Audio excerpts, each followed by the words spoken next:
آج جو عمل میں آپ کو بتانے لگا ہوں حضرت سیدنا علی المرتضیٰ رضی اللہ تعالیٰ عنہ بیان فرماتے ہیں کہ جب میں نے اس عمل کو کیا اللہ تعالیٰ نے میرے تمام غم دور فرما دیے، اور وہ فرماتے ہیں کہ اسی وقت اسی دن اللہ تعالیٰ نے مجھے مشکلات سے نکال دیا اور میرا ہر غم دور ہو گیا۔ اور پھر اس سے اگلی بات جو میں آپ کو بتانے لگا ہوں، تمام راوی جنہوں نے اس کو بیان کیا وہ فرماتے ہیں کہ ہم نے بھی جب اس عمل کو آزمایا تو ہمیشہ مجرب ہی پایا ہے۔ مطلب یہ کہ جب بھی ہمیں کوئی پریشانی لاحق ہوئی ہے، جب کوئی مصیبت آئی ہے، ہم نے اس عمل کو کیا، اللہ تعالیٰ نے اسی دن اسی وقت مشکل سے نکال دیا۔ اب وہ مشکل کاروبار کی ہو، رزق کی ہو، دولت کی ہو، اولاد کی ہو، سرمایہ کاری کی ہو، تجارت کی ہو، امتحانات کی ہو، گھریلو معاملات کی ہو، کسی بھی طرح کی کوئی بھی پریشانی ہو، اللہ تعالیٰ اسی وقت آپ کو انشاءاللہ اس پریشانی سے، اس غم سے نکال دے گا۔ اسی طرح آپ کے گھر کے اندر کوئی بچے روتے ہیں، گھر کے اندر کوئی مریض ہے، اس کو شفا نہیں ہو رہی، کاروبار نہیں چل رہا، ٹھپ ہو چکا ہے، آپ اس عمل کو ضرور آزمائیں، انشاءاللہ تعالی ہمیشہ مجرب پائیں گے۔ میں نے خود اس عمل کو جب بھی آزمایا ہے، جب بھی کیا ہے، اللہ تبارک و تعالی آزمائش کے طور پر بھی آپ کریں، بعض تو ہوتا ہے نا یقین کے ساتھ کریں، آپ آزمائش کے طور پر بھی کریں گے تو آپ اس کو مجرب ہی پائیں گے۔ اس کی طاقت اس قدر زیادہ ہے، آپ حیران ہوں گے کہ عمل ہر روز ہم 5 مرتبہ اذان سنتے ہیں اور ہمیں اس عمل کے بارے میں پتہ ہی نہیں، اور یقین کریں کہ جس بندے کے ہاتھ میں یہ عمل لگ جاتا ہے وہ یوں سمجھتا ہے کہ جیسے اس کے ہاتھ میں سونے کی چڑیا آ گئی ہے، اور وہ پھر ہمیشہ اس کی ساری زندگی کامیاب ہو جاتی ہے۔ اور اکثر عاملین کا جو کامیابی کا راز ہے وہ یہی عمل ہے۔ جب جہاں سے کوئی کام نہیں بن رہا ہوتا، جہاں پر سارے تویزات کام چھوڑ جاتے ہیں، جہاں پر سارے عملیات کام چھوڑ جاتے ہیں، بڑے بڑے چلے کام چھوڑ جاتے ہیں، بڑے بڑے وظائف کام چھوڑ جاتے ہیں، بڑے بڑے عملیات، بڑے بڑے عاملین جہاں پر ان کی بس ہو جاتی ہے، وہاں سے اس عمل کی ابتدا ہوتی ہے۔ آپ اندازہ لگائیے گا کہ یہ اتنا آسان سا عمل ہر بچے کو آتا ہے، ہر بوڑھے کو آتا ہے، روز ہم 5 مرتبہ اذان سنتے بھی ہیں، لیکن آپ نے اس ترتیب کا خیال رکھنا ہے اور اس طریقے سے آپ صرف 1 مرتبہ اذان پڑھیں، انشاءاللہ تعالی آپ کے غم دور ہو جائیں گے۔ آپ کا روزگار اگر بند تھا تو وہ چل جائے گا، اور اسی طرح آپ کے اوپر قرض ہے، اللہ تعالیٰ آپ کی غیبی مدد فرمائے گا، اور انشاءاللہ آپ کا وہ غم سارا ختم ہو جائے گا، قرض کی ادائیگی ہو جائے گی۔ اسی طرح گھر کے اندر کوئی شخص بیمار ہے، آپ اس کے سامنے اس کو اس طریقے سے اذان پڑھیں، انشاءاللہ اللہ تعالیٰ اس کو شفا عطا فرمائے گا، فوراً سکون ملے گا، فوراً۔ ایک تو ہوتا ہے نا کہ جیسے ہم دوائی کھاتے ہیں تو دوائی تھوڑی دیر بعد اثر کرتی ہے، لیکن یہ عمل اتنا طاقتور ہے کہ اسی وقت اس بندے کو سکون ہوگا۔ تو پھر آپ ضرور اس عمل کو کیجئے گا، اور اس عمل کو میں آپ کو بتا دوں کہ بڑا قیمتی عمل ہے۔ آپ اس قیمتی عمل کی ہر بات کو سمجھیے گا، اور اس کے لیے میں آپ کو بتا دوں کہ ویڈیو کو اول سے لے کر آخر تک دیکھ لینا، بار بار اس طرح کے عمل نہیں ملتے، اور میں آج دل کا راز بتا رہا ہوں۔ اکثر عاملین یہ چیزیں نہیں بتاتے، بڑے بڑے پیسے بھی مانگتے ہیں لوگ، اور میں ایک یہاں پر آپ کو بتا دوں کہ آج کل میری ویڈیوز کو کاپی کر کے لوگ اپنے چینلوں پر مختلف چلا رہے ہیں، اور اکثر کمنٹ میں بعض جعلی عاملین حضرات جو ہیں وہ اپنا نمبر کمنٹ میں دے دیتے ہیں، اور آپ لوگ جب ان سے رابطہ کرتے ہیں تو وہ آپ سے پیسے مٹھورتے ہیں۔ تو لہٰذا آپ کسی جعلی عمل کے ساتھ نہ پھنسیں اور ان لوگوں سے دور رہیں جو اس طرح کے کام کرتے ہیں۔ لہٰذا میں دوسری گزارش یہاں پر یہ بھی کرنا چاہوں گا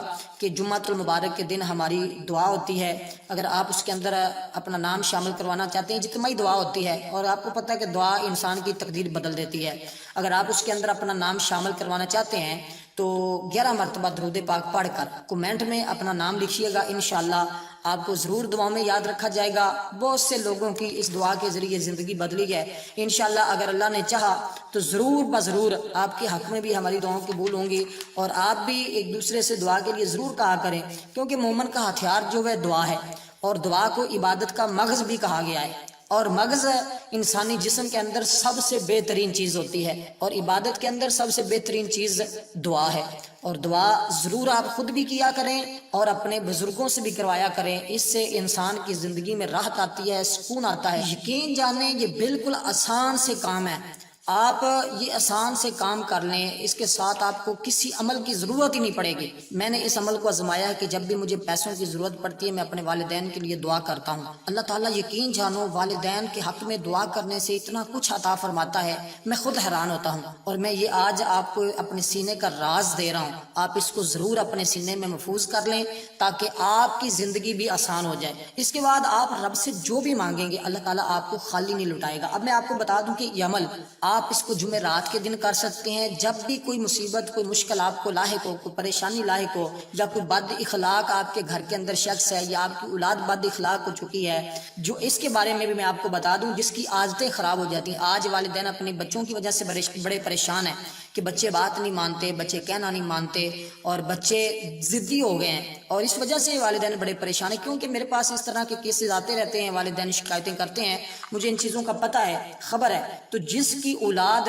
کی عادتیں خراب ہو جائیں، وہ نشہ کرنے لگ جائیں، نماز کی عادی نہ ہوں، وہ چاہتے ہیں کہ وہ با ادب بن جائیں، با اخلاق بن جائیں، ان کو چاہیے کہ وہ یہ عمل کر لیں۔ آپ بد اخلاق بچے کے کان میں، آپ کو کوئی غم ہے، کوئی گھر کے اندر کوئی بیمار ہے، اس کے کان میں اذان پڑھنی ہے، اگر کاروبار میں مسئلہ ہے تو اس کے لیے آپ نے کیسے اذان پڑھنی ہے، اور یہ میں دونوں چیزیں آپ کو بتاتا ہوں۔ آپ بس میرے ساتھ رہیے گا اور انشاءاللہ تعالیٰ آپ دیکھنا کہ آپ کی زندگی میں کھوئی ہوئی خوشیاں آ جائیں گی، کھوئی ہوئی رونقیں آ جائیں گی، آپ ایک نئی زندگی کا آغاز کرنا شروع کر دیں گے، اور آپ کی ساری مصیبتیں، سارے غم اللہ دور فرما دے گا۔ اور میں آپ کو بتا دوں دوستو کہ سیدنا علی المرتضیٰ رضی اللہ تعالیٰ عنہ فرماتے ہیں کہ من ساء خلقہ من انسان او دابۃ فاذننوا فی اذنہ، وہ فرماتے ہیں جو بد اخلاق ہو جائے، خواہ انسان ہو یا چپایا ہو، اس کے کان میں اذان دو، بس اذان دو، فوراً ٹھیک ہو جائے گا، کیونکہ شیطان کے پریشان کرنے اور ڈرانے کے وقت اذان دینا سب سے اچھا عمل ہے، اور شیطان ہی در حقیقت ہمیں وسوسوں میں ڈالتا ہے، اور شیطان کے وسوسوں کے ذریعے ہی ہم پریشانیوں کے اندر مبتلا ہوتے ہیں۔ تو اس لیے یہ سارے معاملات جو ہمارے کاروبار کے مسائل ہوتے ہیں، باقی معاملات ہوتے ہیں، یہ در حقیقت شیطان کی طرف سے اور ہمارے اپنے گناہوں کے سبب ہمارے اوپر وبال آتے ہیں، ہمیں مشکلات میں گھر جاتے ہیں، یہ ہمارے اپنے اعمال ہی ہوتے ہیں، اور اللہ تعالیٰ تو کسی بندے کو مصیبت کے اندر مبتلا نہیں فرماتا، یہ در حقیقت اپنے اعمال ہیں ہمارے، جو ہمارے اوپر مصائب آتے ہیں، مصیبتیں آتی ہیں، کاروبار نہیں چلتے، تو یہ ہماری اپنی ہی کرتوتیں ہیں، ہمارے اپنے ہی کارنامے۔ لہٰذا آپ نے کرنا یہ ہے کہ آج کے دن، آج جمعرات کا دن ہے، آج کے دن یا جب بھی آپ اس عمل کو کریں، آپ نے سب سے پہلے 11 مرتبہ اعوذ باللہ من الشیطان الرجیم پڑھنا ہے۔ اس کو آپ نے کہیں بھی نہیں پڑھنا، صرف آپ نے مطلقاً پڑھنا ہے، 11 مرتبہ تعوذ پڑھیں گے، یعنی کہ اعوذ باللہ من الشیطان الرجیم۔ اس کے بعد آپ نے 100 مرتبہ یعنی کہ ایک تسبیح استغفار کی پڑھنی ہے، استغفر اللہ استغفر اللہ۔ اس کے بعد آپ نے 1 مرتبہ اذان پڑھنی ہے اور 1 مرتبہ اقامت پڑھنی ہے۔ اب اس کی میں ترتیب بتا دوں کہ جو کاروبار کا مسئلہ ہے، آپ نے اس کاروبار والی جگہ پر بیٹھ کر پڑھنا ہے۔ گھر کے اندر کاروبار برکت نہیں ہے، پیسے آتے ہیں چلے جاتے ہیں، اور آپ چاہتے ہیں کہ اللہ تعالیٰ آپ کے لیے سارے خزانے کھلے کر دے اور آپ کے رزق میں وسعت اور ترقی آ جائے، اس عمل کے بعد جو رب کی بارگاہ سے مانگنا ہے بس مانگ لینا، انشاءاللہ تعالیٰ جو مانگو گے رب عطا فرما دے گا۔ اب آپ کے گھر میں کوئی مریض ہے تو آپ نے یہ تعوذ یعنی کہ اعوذ باللہ اور استغفار کی تسبیح علیحدہ خود پڑھ لینی ہے، اور اس کے دائیں کان میں اذان پڑھ دینی ہے اور بائیں میں اقامت پڑھ دینی ہے۔ آپ دیکھیے گا اسی وقت اس بندے کو سکون ہو جائے گا۔ اسی طرح جو اولاد ضدی ہے، آپ ان کے کان میں اسی ترتیب کے ساتھ اذان پڑھیں، اور جس جگہ آپ کاروبار ہے، دکان ہے، گاہک نہیں آتے، وہاں پر جا کر آپ اذان پڑھیں روز، اور اس عمل کو تقریباً آپ 11 دن کر لیں یا 7 دن تک جاری رکھیے گا۔